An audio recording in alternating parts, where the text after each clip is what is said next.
So as a refresher, in the last episode, I bought a 1994 Saturn SC2 for $800. It was full of cigarette smoke, rust, and electrical problems. I managed to fix most of that, but the car is still a rattlebox that isn't all that comfortable to drive for long periods of time. In this episode, I'm going to make the coupe even better. Starting with the exhaust, I took the SC2 over to the local exhaust pros. There's a little bit of leakiness around the muffler area due to this aftermarket installation, but the main problem is here. I would say that only about 10% of the exhaust, if even that, is actually going to the muffler. This huge exhaust leak is annoyingly right under the cab, which would explain why it's so loud on the inside. While it was up on the lift, I took the opportunity to look at the rest of the frame. As is typical of Saturns, the trailing arm mounting area is starting to rot out. There's not much I'm going to do about it, but luckily both trailing arms are still securely mounted. Mr. Exhaust Pro removed the bad flange and welded in a new steel pipe. This was the only part I had him fix. The car is still loud, but the interior is drastically quieter.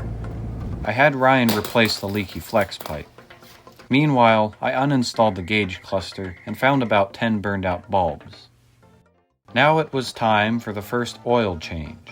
I have no idea how many miles it's been since the last change, so I'd better get it over with. The brake pads look to still have some life left in them, but for some reason a deep groove has been carved into the rotor. The only thing wrong with the oil is that it's just old.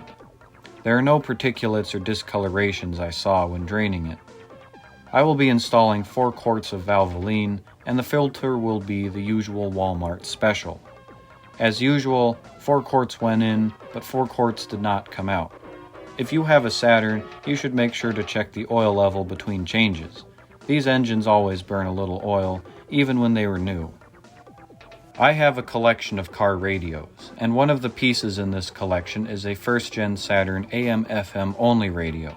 For one, I just wanted to test and make sure this radio worked, but also I will be going down to Sioux Falls to see Brady Zimmel. I know he likes to show factory radios in his videos. The next thing to do is to find out why the service engine soon light is on. First generation Saturns have the Saturn OBD1 computer, so I'll have to read the codes the old-fashioned way. The diagnostic port only has 3 conductors. Pins A and B have to be connected together in order to enter diagnostic mode. First, the light will flash code 12 3 times to tell that it is in diagnostic mode. Then it will flash any other stored codes. The SC2 appears to only have one code, a number 25. The description in the book is a bit vague, but it tells that there's something up with the intake air temperature sensor. Let's take a look under the hood. Oh, look at that, it's not even plugged in. The intake air temp sensor is mounted on the input tube of the air filter box. It measures the temperature of the air coming into the engine. Plugging the connector back in fixed the problem. I then paid a visit to Brady, and he made a video about my SC2 on his YouTube channel. I recommend you take a look at that video. I'll leave a link in the description. While I was in Sioux Falls, I also picked up some new gauge cluster bulbs. I installed them when I got home. The rear brakes are about as useful as the most useless thing you can think of. I was hoping to just replace the calipers, but somebody crimped the lines shut, so I ignored the major safety issue and moved my focus to the passenger side door switch. Something inside of it is making very poor contact because the electronic seatbelt module keeps thinking that the door is closed, and so the seatbelt never moves. If I give the switch a good smack, it does work for a little bit. I know that it is the switch because removing it allows me to control the seatbelt normally by jumping it with a paperclip. These switches are generation specific, so getting a new one would require going up to Wilmer again. My only hope is to fix the current one. The contacts were very corroded, so I cleaned them with sandpaper. I had to glue the housing back together because the brittle plastic tabs broke. Now the system works about 90% of the time. I really want to just get a new switch, but that's not happening. One of the headlamps is a bit dimmer than the other. I bought a replacement bulb for the dimmer side, but then I remembered something.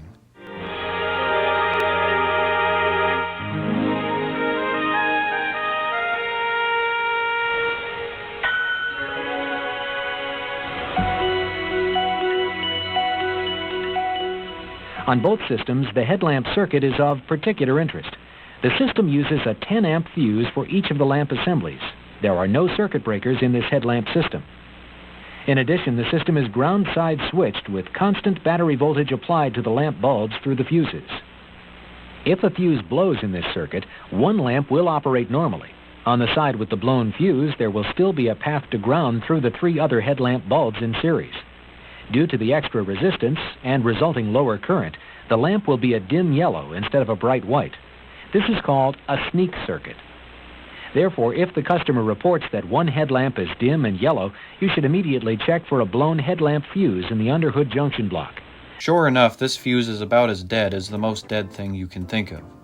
Every Saturn fuse box has a section for spare fuses, but somebody already used the spare 10-amp fuse in this Saturn.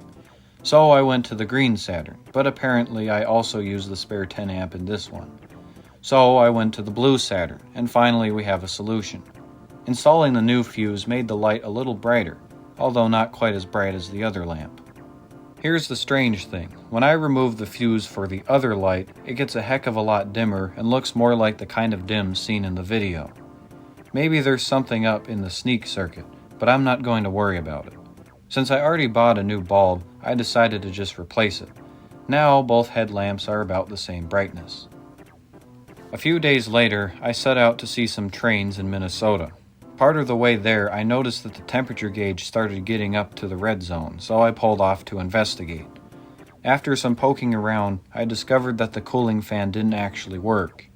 I also found out that if I kept the cab heat all the way up and on full blast, the engine would not overheat. After about 3 or 4 hours of driving around, I only saw one train, and it was led by a single GEVO.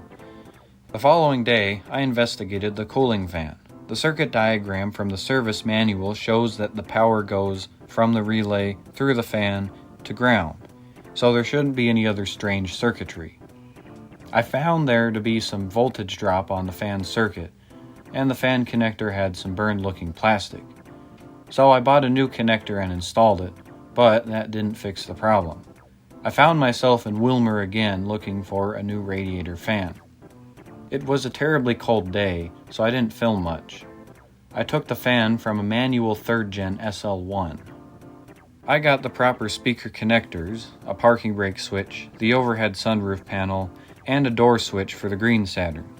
For the green Saturn, I also got a new wheel rim because I dented the old one.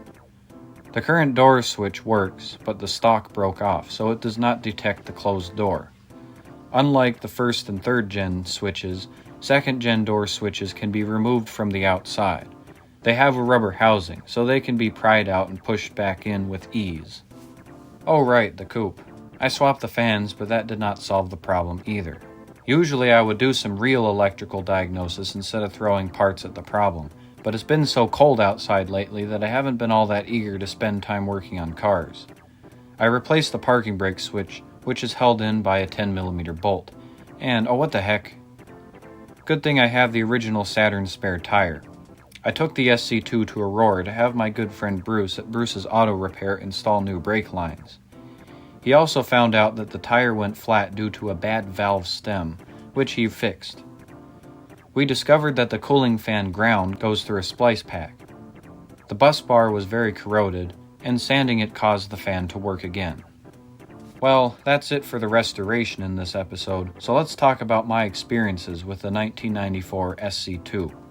I measured a 0 to 60 of about 13 seconds. If conditions were more ideal and I didn't try to start out on a small strip of gravel, it would probably be higher. In the day, these cars performed better when they were newer. Motor Week managed to get a 9.2 out of a 91 Coupe with automatic transmission. As for speed, 115 is the highest I got. Again, results could have been better with more ideal conditions. The ABS and traction control systems also work pretty well. They have been very helpful at this time of year with all the roads getting icy. Even though it rides on the same platform as my SL1, it has a much lower roof. This is rather troublesome for taller individuals, and I've been spending the last few months fiddling with the seat controls in an attempt to find the perfect position. Otherwise, it's what you'd expect for a 30-year-old economy car. The suspension is rough, there are a lot of interior pieces that rattle, and features are basic. Someone who understands the history and design of Saturn cars is more likely to enjoy this vehicle. I think the average person would get tired of driving this after a while, but it is a fun car. I have a few more things planned for this Saturn before I sell it, so there will probably be a part 3. Otherwise, that's going to be it for this video, so I hope you enjoyed, and I'll see you in the next one.